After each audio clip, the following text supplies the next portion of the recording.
So now that Apple has kind of canceled AirPower and is now going forward with God knows whatever they're doing, kind of started timing to start pumping up a little bit of hype around WWDC and possibly some iPhone rumors. Yeah, what else is new?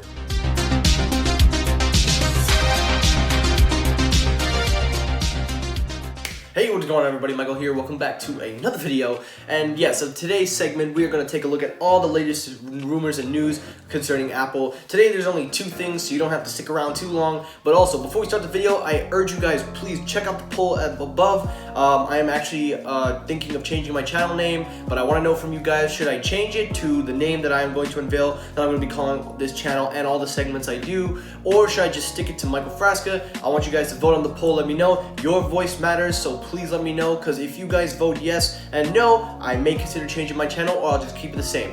But now we got that out of the way, let's get right into it. So first story up of the day is WWDC 2019. Now, rumors and speculations, everybody's talking about what could this event be built up with. Are we going to see hardware? Are we going to see software? Guys, I think we've seen enough hardware to last you a lifetime, so please stop asking for hardware. But let's get into the software. Sorry guys, I didn't mean to be mean there. But according to a bunch of top analysts, they are saying that Apple is going to once again, for the second year in a row, as they always do, is going to focus strictly on software.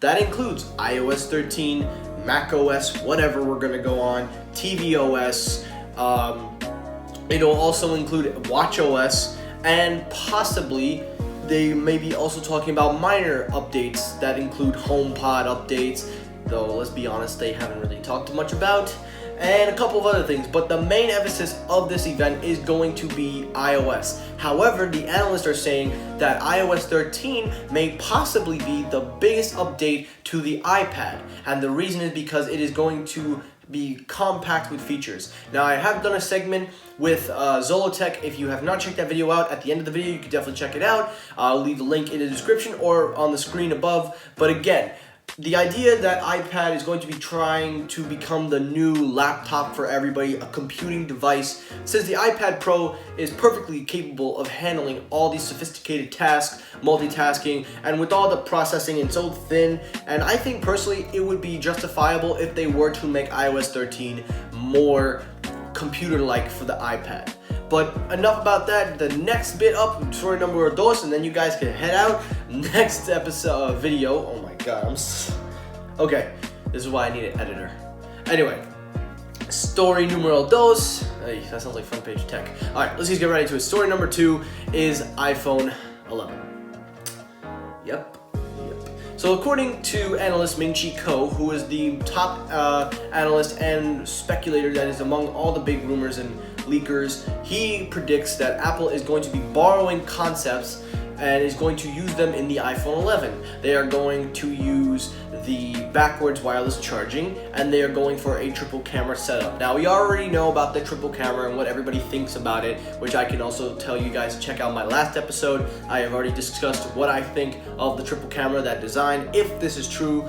But the reverse wireless charging, while Apple will obviously be playing catch up with this one, it will probably be more beneficial for iOS users. You can charge your Apple Watch, you can charge your AirPods, and it may give people a little more reason to want to upgrade their phone, because as you guys have seen, the market is not reacting the way it should be when iPhones come out, because the truth is their phone is fine. You do not need to keep upgrading. So Apple needs to put more and more features instead of lacking features in their yearly releases. Now, everybody keeps arguing me, yeah, but this year was an S upgrade. But guys, even if it was an S upgrade, the iPhone still gives you a little more features than what the previous one is. Okay, we got a process bump. Okay, we got HD, whatever we got, a 6.5 inch screen and a couple of other things. But ultimately, it's the same phone, just bigger, really, with a new chip. But at least if then the like other phones of the S, like, let's take a look at the timeline. I'm sorry guys if I'm stuttering. So the 4S gave us Siri. The 5S gave us Touch ID. The 6S, well, I don't even know what that gave us, but still, it gave us something. I'm just kidding. It gave you that fix of the bend gate whole issue with the iPhone 6, and also a couple of other features as well, 3D touch.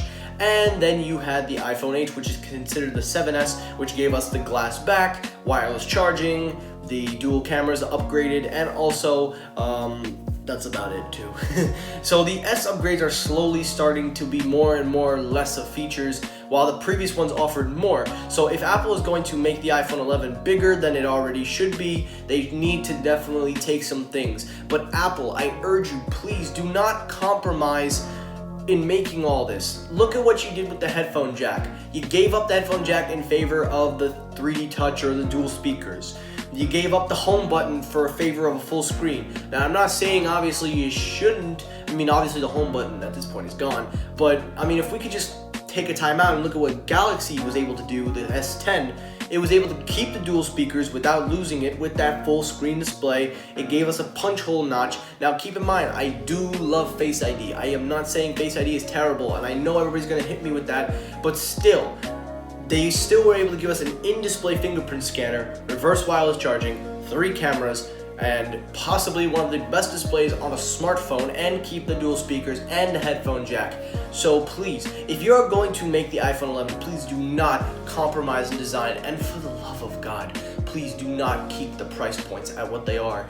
If you thought this year was bad, wait till next year if you do that again. But that is it for the news, guys. That's all I got for today. So thanks for watching. I really appreciate it if you stick around. Again, vote on the poll if you have not already. Please definitely help me out on this. I need your help. And as always, if you like what you see, hit that like button, subscribe. Thank you guys so much for tuning in. I'll see you guys in a few days. Thanks for watching, and peace.